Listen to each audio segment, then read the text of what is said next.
और इससे संबंधित बहुत से सवाल इंटरनेट पर पूछते रहते हैं, लेकिन उनके प्रश्न का सही उत्तर नहीं मिल पाता। तो इसलिए हम यह वीडियो लेकर आए हैं जिसमें हम आपको विस्तार से बताएंगे कि आखिर आप पुलिस हेड कांस्टेबल कैसे बन सकते हैं।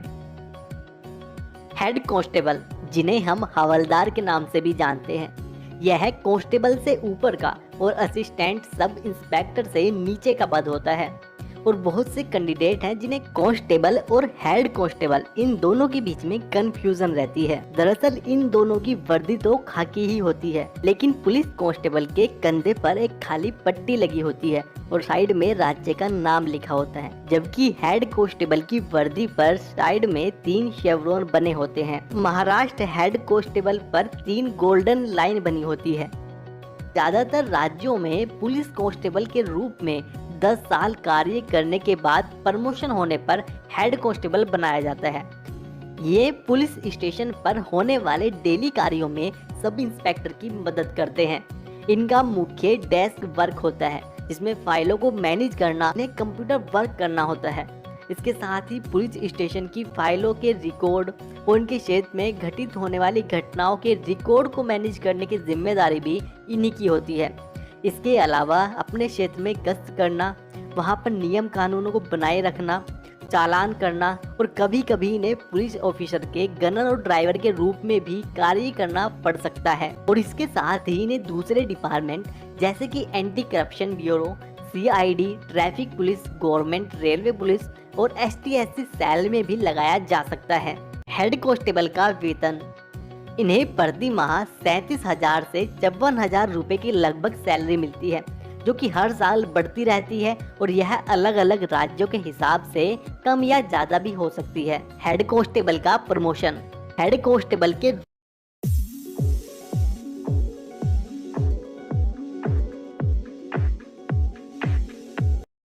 रूप में 5 से 7 साल के बीच में कार्य करने के बाद इन्हें असिस्टेंट सब इंस्पेक्टर की पोस्ट के लिए प्रमोट किया जाता है, जिसके बाद सब इंस्पेक्टर, फिर इंस्पेक्टर, ACP, DCP की पोस्ट तक भी हेड कांस्टेबल पहुंच सकते हैं। हेड कांस्टेबल भर्ती प्रक्रिया, ज्यादातर राज्यों में कांस्टेबल से प्रमोशन होने के बाद हेड कांस्टेबल बनते हैं, लेकिन कुछ राज्य जैसे कि दिल्ली हो गया, यहाँ पर हेड कांस्टेबल के पद पर सीधी भर्ती भी की जाती है।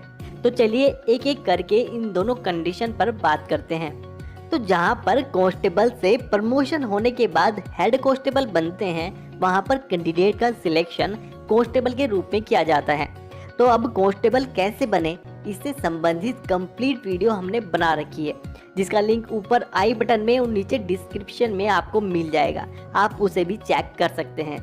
तो पुलिस कांस्टेबल बनने के लिए पुरुष कैंडिडेट की आयु सीमा 18 से 22 और महिला कैंडिडेट की आयु सीमा 18 से 25 के बीच में होनी चाहिए। इसमें OBC, SC और ST वालों को 5 साल की छूट भी दी जाती है, जिसके अनुसार पुरुष OBC, SC, ST वालों के लिए आयु सीमा 18 से 27 और महिला OBC, SC, ST वालों के लिए आयु सीमा 18 से 30 साल के बीच में होनी चाहिए।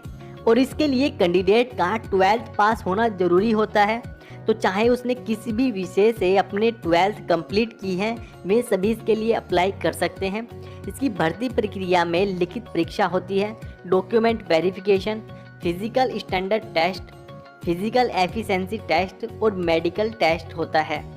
लिखित परीक्षा में general Hindi, current affairs, general knowledge, reasoning ability, mental ability, numerical ability और इंटेलिजेंस क्वोशेंट से रिलेटेड प्रश्न पूछे जाते हैं, जिनका सिलेबस नीचे डिस्क्रिप्शन में दिया गया है।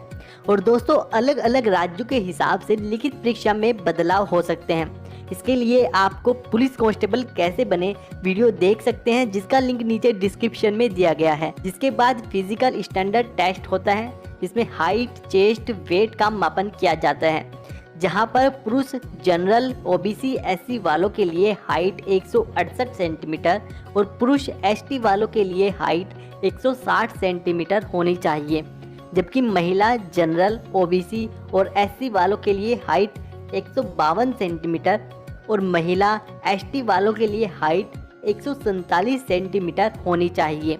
और पुरुष जनरल ओबीसी एससी वालों के लिए चेस्ट 69 सेंटीमीटर और पुरुष एसटी वालों के लिए चेस्ट 77 सेंटीमीटर होनी चाहिए, जिसमें फूलने के बाद 5 सेंटीमीटर का फुलाव भी आना जरूरी है। जिसके अनुसार जनरल ओबीसी और एससी वालों की फूलने के बाद चेस्ट 84 सेंटीमीटर और एसटी वालों के लिए 82 सेंटीमीटर होनी चाहिए और महिलाओं का वेट सभी जातियों के लिए 40 केजी होना चाहिए। कुछ राज्यों में यह 45 केजी भी मांगा जाता है। फिर फिजिकल एफिशिएंसी टेस्ट में पुरुषों को 25 मिनट में 4.8 किलोमीटर की दौड़ और महिलाओं को 14 मिनट में 2.4 किलोमीटर की दौड़ लगानी होती है। और कुछ राज्यों में फिजिकल एफिशिएंसी टेस्ट में बॉल थ्रो, लॉन्ग जंप और रस्सी कूद जैसी एक्टिविटी भी होती है। तो बॉल थ्रो में पुरुषों को 50 मीटर और महिलाओं को 16 मीटर बॉल फेंकनी होती है और लॉन्ग जंप में पुरुषों को 13 फीट और महिलाओं को 8 फीट तक छलांग लगानी होती है।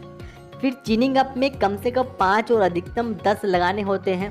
स्कीपिंग में 1 मिनट में अधिकतम 80 बार और कम से कम 55 बार रस्सी कूदनी होती है। फिर मेडिकल टेस्ट होता है जिसमें अभ्यर्थी बिल्कुल स्वस्थ होना चाहिए, उसे कोई किसी प्रकार की बीमारी भी नहीं होनी चाहिए। इसके साथ ही अभ्यर्थी की आंखों की दृष्टि 6/6 से कम 55 बार रस्सी कूदनी होती है। फिर मेडिकल टेस्ट होता है जिसमें अभ्यर्थी बिल्कुल स्वस्थ होना चाहिए, उसे कोई किसी प्रकार की बीमारी भी नहीं होनी चाहिए। इसके साथ ही अभ्यर्थी की आंखों की दृष्टि 6/6 होनी चाहिए, सटा घुटना सपाट पैर नहीं होने चाहिए और कैंडिडेट के बो लैग भी नहीं होने चाहिए। उसमें विकलांगता हकलाने जैसी कोई समस्या नहीं होनी चाहिए और उस पर किसी तरह का कोई केस भी नहीं होना चाहिए। जिसके बाद डॉक्यूमेंट वेरिफिकेशन होता है जिसमें कैंडिडेट को 10th 12th की मार्कशीट, ग्रेजुएशन की है या डिप्लोमा किया है उसका सर्टिफिकेट, जाति प्रमाण पत्र, स्थायी निवास प्रमाण पत्र, चरित्र प्रमाण पत्र और 10 फोटो लेकर जाना होता है। और अब उन राज्यों के बारे में बात कर लेते हैं जहां पर हेड कांस्टेबल के पद के लिए डायरेक्ट भर्ती होती है। तो जैसे अगर हम बात करें दिल्ली की, तो वहां पर पुरुषों के लिए आयु सीमा 18 से 22 और महिलाओं के लिए 18 से 25 के बीच में होनी चाहिए और ओबीसी एससी एसटी वालों को 5 साल की इसमें छूट दी जाती है। और इसके लिए कैंडिडेट का 12th पास होना जरूरी होता है।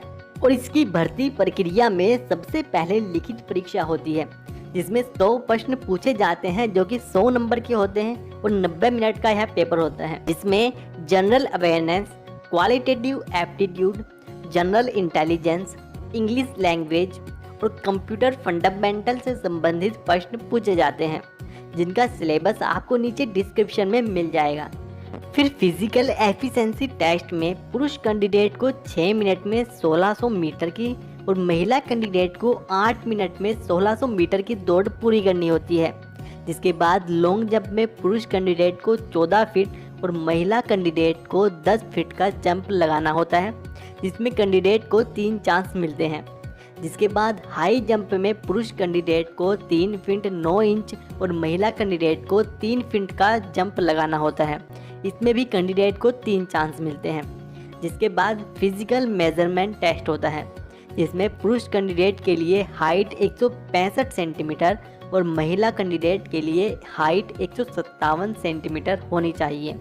इसमें ओबीसी एससी एसटी वालों को 5 सेंटीमीटर की छूट भी दी जाती है। और चेस्ट पुरुष कैंडिडेट के लिए 78 से 82 सेंटीमीटर के बीच में होनी चाहिए जिसमें 4 सेंटीमीटर का फुलाव भी आना चाहिए। इसके बाद टाइपिंग टेस्ट होता है जिसमें इंग्लिश में टाइपिंग करने वालों के लिए 30 वर्ड्स पर मिनट स्पीड होनी चाहिए और हिंदी वालों के लिए 25 वर्ड्स पर मिनट स्पीड होनी चाहिए।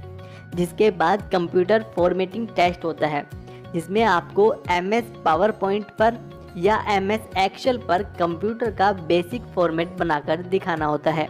जिसके बाद मेडिकल टेस्ट और डॉक्यूमेंट वेरिफिकेशन होता है और इसके आधार पर मेरिट लिस्ट तैयार की जाती है जिसके बाद कैंडिडेट का सिलेक्शन किया जाता है। तो दोस्तों हेड कांस्टेबल बनने के दोनों प्रोसेस हमने आपको समझा दिए हैं। तो अब आपके राज्य में हेड कांस्टेबल की सीधी भर्ती निकलती है या प्रमोशन के थ्रू हेड कांस्टेबल बनते हैं,